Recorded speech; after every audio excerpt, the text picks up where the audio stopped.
Hello hello, je suis Marion alias Zoé la modeuse. Je crée des contenus sur mon quotidien, ma vie, mon œuvre, mes enfants, mon job et tout ce qui s'ensuit.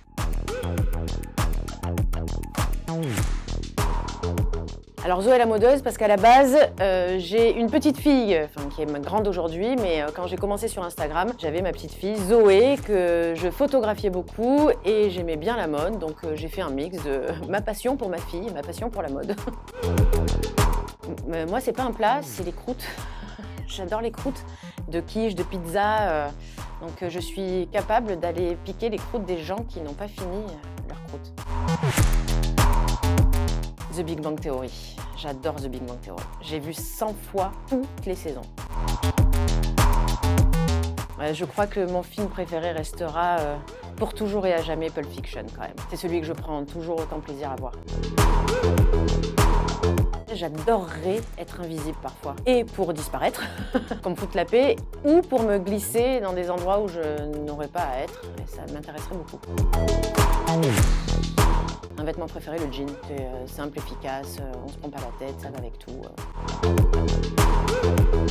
C'est le sac à main, vraiment, parce que, un, ça peut être joli, et deux, c'est surtout très pratique pour mettre une vie entière, les jouets Kinder, l'agenda, l'ordi, le téléphone, enfin voilà. Gad Elmaleh. J'ai eu la chance d'interviewer Gad Elmaleh quand j'étais journaliste et je me suis régalée. J'ai autant ri que si j'avais été devant ma télé. J'ai adoré le rencontrer, j'étais fan à l'époque et je l'ai été encore plus après. Leonardo DiCaprio, c'est vraiment mon acteur préféré, je le trouve incroyable. J'oublie à chaque fois que c'est lui, tellement il incarne bien les personnages et voilà, en plus il est beau. La gigue. Je sais pas à quoi ça ressemble, mais j'adore cette expression. Mais oui, et puis je vais danser la gigue aussi. Mais il faudrait peut-être un jour que je m'intéresse à ce à quoi ressemble vraiment la gigue.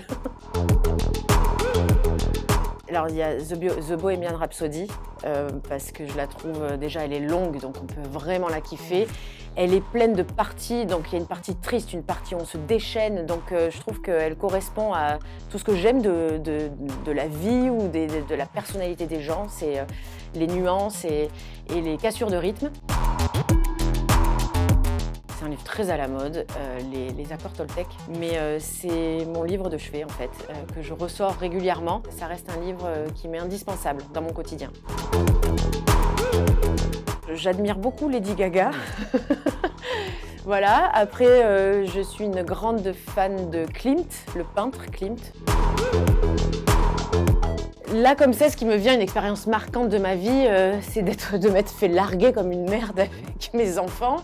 Et parce que finalement, ça aurait été toute la bascule qui m'aura tant apporté. Mais sinon, ça aurait été quand même aussi mon voyage en Corée du Sud avec mes 2 filles toutes seules, en maman solo. Et pareil, plus qu'un voyage, ça aurait été une vraie expérience de vie.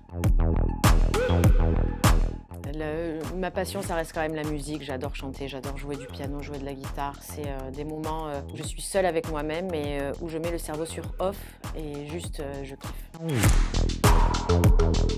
J'adore Pékin Express. Après, je suis pas télé, donc c'est la seule émission que je regarde. Après, non, je suis pas télé en fait. Deschamps, mais Deschamps parce que je l'ai côtoyé en tant que journaliste et que j'adorais le suivre en conférence de presse quand il était entraîneur de l'OM. Il y a une photo que j'adore sur mon compte. Je suis avec mes filles, elles sont de dos et je les tiens par le bras, je les enlace et moi je regarde l'objectif. Pour moi, elle veut tout dire cette photo. Je suis le parcours d'une jeune fille qui est dans le sud, qui est atteinte de mucoviscidose et elle s'appelle Colline. C'est un bout de chou, elle est petite, elle est tellement pétillante et elle crève l'écran quand elle parle devant une caméra et je suis admirative de son combat, de son parcours et de sa joie de vivre et de celle de ses parents aussi et donc c'est une cause que je soutiens, le combat contre la mucoviscidose. Alors dans mon répertoire, j'ai Clara Morgan quand même, c'est ma copine. J'ai envie de découvrir le Japon, je rêve d'aller à Tokyo et Kyoto aussi beaucoup. Et on en est là, meuf. C'est possible d'être tout ce qu'on est, c'est possible d'incarner toutes nos facettes et c'est possible de réussir avec la maternité et d'écouter, de croire en ses rêves et d'essayer de les réaliser, c'est possible.